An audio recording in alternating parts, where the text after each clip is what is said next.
Hello, this is Randy. Thank you for joining me again for another edition of Brain Break with Randy and Keitho. I don't think you can see it, but if you ever look closely at my two eye teeth, I've got a little divot between the two of them that a dentist made look good. That was good old Dr. Meese in Tucson, Arizona. But when I was 15, the summer between my freshman and sophomore years, I went up into the White Mountains with a group of scouts. We had received permission to stay on Thompson's Ranch. Great place. We hiked up to Baldy Peak, Mount Baldy, which is, I think, the second highest place in Arizona. I'm not positive about that, but it was an interesting hike. And while I was there, we went to a meadow. Just one of my scout leaders and I. Everybody else had turned around. And when I was in the meadow, and he was clear on the other side of it. This is a pretty large meadow. It was a true meadow in that it was kind of marshy. There was a bear cub in that meadow. And if you've never seen a bear cub up close, they are the cutest little things.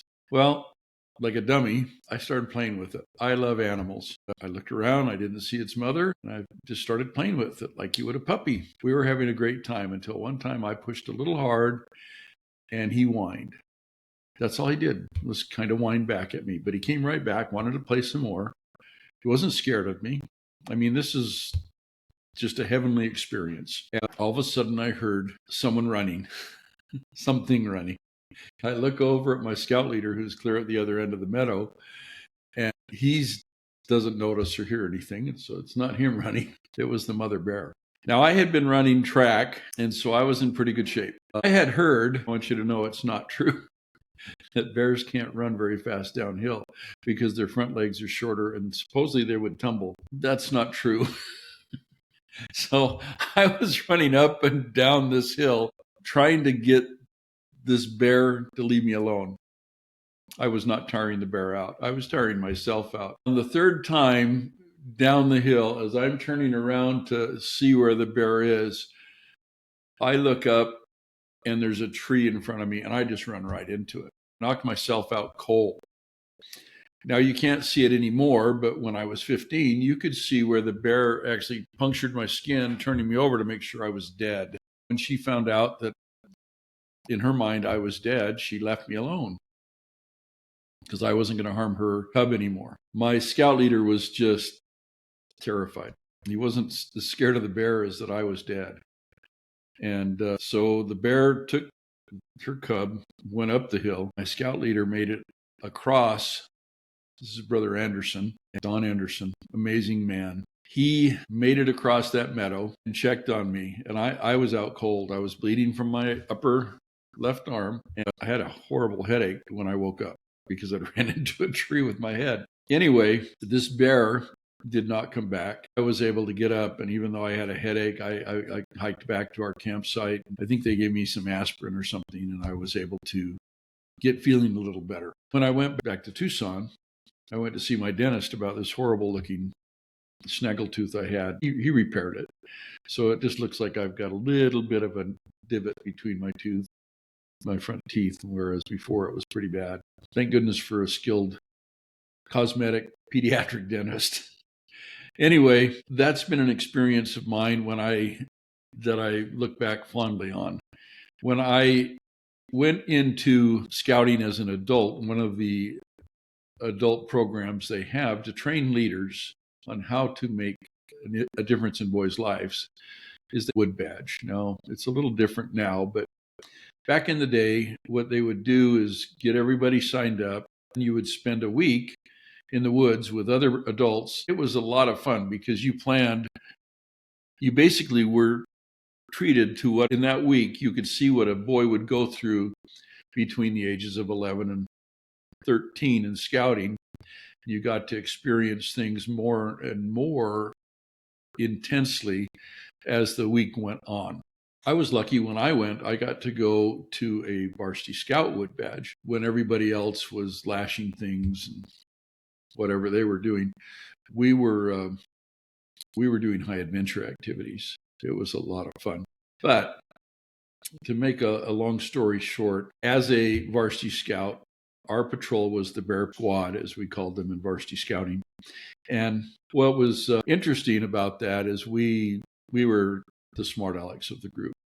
I don't even remember how many there were, but I'd actually planned on going to Utah, and they convinced me to stay and do this varsity scout wood badge down here in the Phoenix area. And there were 7 of us.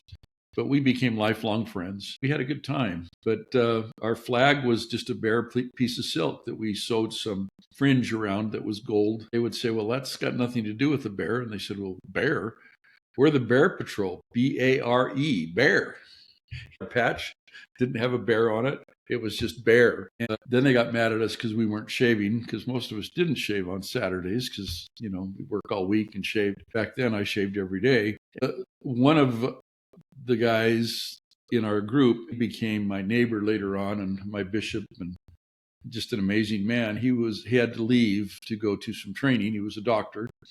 But when he came back, he brought vampire blood, syringes, and paintbrushes. The next day, after we shaved, he made us up, and it looked like we had basically slaughtered our faces. That's the way we went into the flag raising ceremony of the day. Everybody didn't know whether to scream or run away or what, because this man, he wasn't a makeup artist, but he knew, because he was a trauma surgeon, he knew what a bad accident looked like. And every one of us looked like bad accidents.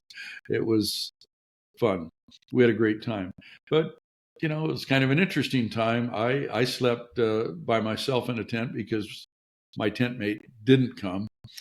And one morning I woke up and I had a scorpion inside my boot. Now, I'm not sure how that scorpion got inside my boot, because I had put socks over the opening of that boot. But still, that scorpion got in, and I'm sure glad I had learned to check the inside of my shoes. So that's my story. How I got a chipped tooth playing with a bear cub. I would not trade that experience for all the unchipped teeth ever. In fact, when I see someone playing with a wild animal or close to wild, I just get all warm and fuzzy inside. One of my favorite videos to follow are people that raise wild foxes that will come to them for help.